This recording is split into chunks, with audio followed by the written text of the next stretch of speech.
माझ्या माता पित्यानो आषाढी एकादशी आली आणि जनाबाईच्या माता पित्यांना ठरवलं की आपण पंढरपूरला जावे आणि पांडुरंगाचं दर्शन घ्यावे. म्हणून जनाबाई 5 वर्षाची मुलगी होती. मंडळी जनीला शेजाऱ्याच्या इथं ठेवूया आणि आपण दोघच पंढरपूरला जाऊया. त्या जनाबाईला माहिती पडल्यावर जनीनं सांगलं, आई मला पंढरपूरला यायचं. ते देव कसा आहे तो मला बघायचं आहे. माझा विठ्ठल कसा चंद्रभागेच्या तीरी कसा उभा आहे तो पण मला बघायचं आहे. मी नाही राहणार, मला तुमच्या सोबत यायचं आहे. मी तुला काही मागणार नाही. ह्याच्या विषयी मला पंढरपूरला यायचं आहे.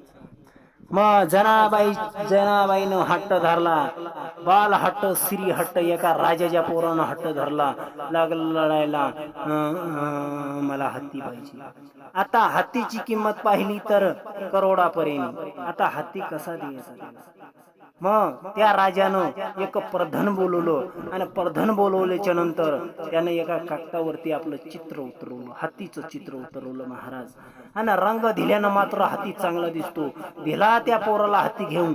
तसा त्या जनाबाईनं हट्ट धरला. मंडळी, आई मला पंढरपूरला यायचं.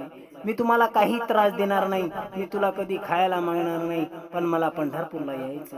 घेतलं आपल्या जनाबाईच्या आई बापानं जनाबाईला आपल्या सोबत आणि निघालं महाराज पंढरपूरला. चालत चालत पावसाळ्याचे दिवस, अंगावरली कांबुरं वली चिंग व्हायची पण बदलायला दुसरी नसायची. अशी दिंडी सोहळ्यामध्ये लागल्यावरती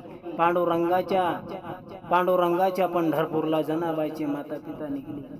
आणि गेल्याच्या नंतर जनाबाईच्या माता पित्यांना पांडुरंगाचं दर्शन घेऊन एका झाडाखाली आपलं सामान सुकवलं महाराज. आणि अंगे दिहाच्या रोगामुळं जनाबाईचे माता पिता स्वर्गवासी झाले. त्याच्यानंतर जनाबाईचे माता पिता पुन्हा जनाबाईला जाग आली. झोपलेली जनाबाईला जनी आईला म्हणायला लागली, आई उठ ना, मला फार भूक लागली, मला खायला दे. मी तुला नव्हती म्हणत घरी की मी तुला कधी त्रास देणार नाही, पण आई उठ ना. आता मरलेले आई बाप कधी उठत नसता महाराज. मग त्या जनाबाईचे माता पिता एका वारकरी माणसाने पाहिले महाराज. आणि त्याने पाहिल्याच्या नंतर त्या मुलीचे आई बाबा स्वर्गवासी झाले. चंद्रभागेच्या तीरी जनाबाईचे माता पिता जाळून टाकले. जनी रडायला लागली, नका जाळू माझ्या आई बाबाला, माझा आता कोण सांभाळ करणार हो, माझा कोण सांभाळ करणार. माझ्या आई बाबाला चंद्रभागेच्या तीरी जाळू नका हो, जाळू. पण जनाबाईला कुणीतरी खायला घेऊन दिलं आणि पांडुरंगाच्या मंदिरात नेऊन सोडली. रात्रीचा 12चा टाइम झाला. जनी झोपलेली होती. जनीला जाग आली. जनी रडायला लागली. आई भगवंत पांडुरंग जागृत झाले. त्याच्यानंतर जनाबाईला पांडुरंगानं हाक मारली, जने इकडे ये. जनी इकडे तिकडे बघायला लागली, कोणी हाक मारली म्हणून जनी. पण पांडुरंगानं बोलल्याच्या नंतर जनी मी तुला हाक मारली, रडू नको, तुझ्या आईन बाबा माझ्याजवळ आहोत. अरे देवा, तू सुद्धा जनी म्हणायला लागली, तू सुद्धा खोटं बोलतो.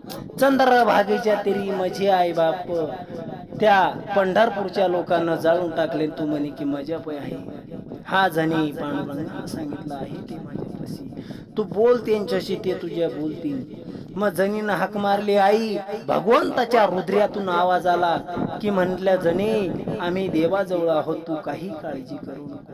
मोठा आनंद झाला जनाबाईला. आणि पुढं काय झालं ऐका मंडळी.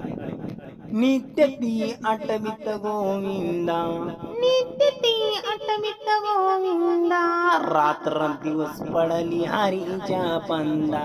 हो राम राम, रात्र दिवस पडली हरीच्या पंदा. हो राम राम, रात्र दिवस पडली हरीच्या पंदा.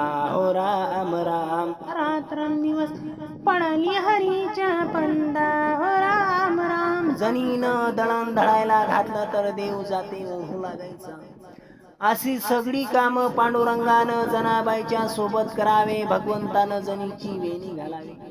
जनीनं भांडे घासायला काढलं तर देव भांडे धुवू लागायचे. जनीनं गौऱ्या गोळा करल्या तर देव गौऱ्या वाळू घालायचा. अशी सगळी कामं जनाबाईच्या सोबत पांडुरंगाने करावे. आणि जनीच्या सोबत पांडुरंगाने सगळेच काम करावे महाराज. मग जणी आपल्या ओव्या म्हणायची आणि पांडुरंग दंग व्हायची. जणी कोणकोणच्या ओव्या म्हणायची ते ऐका महाराज. जनी म्हणते, पायाली माझी ओवी ग गोपाळांच्या बरोबरी. पायाली माझी ओवी ग गोपाळांच्या बरोबरी. पयाली माझी ओवी ग गोपाळांच्या बरोबरी. पयाली माझी ओवी ग गोपाळांच्या बरोबरी. राही रुक्माई रे गरी रे बापिटाला. राही रुक्माई रे गरी रे बापिटाला. राही रुक्माई रे गरी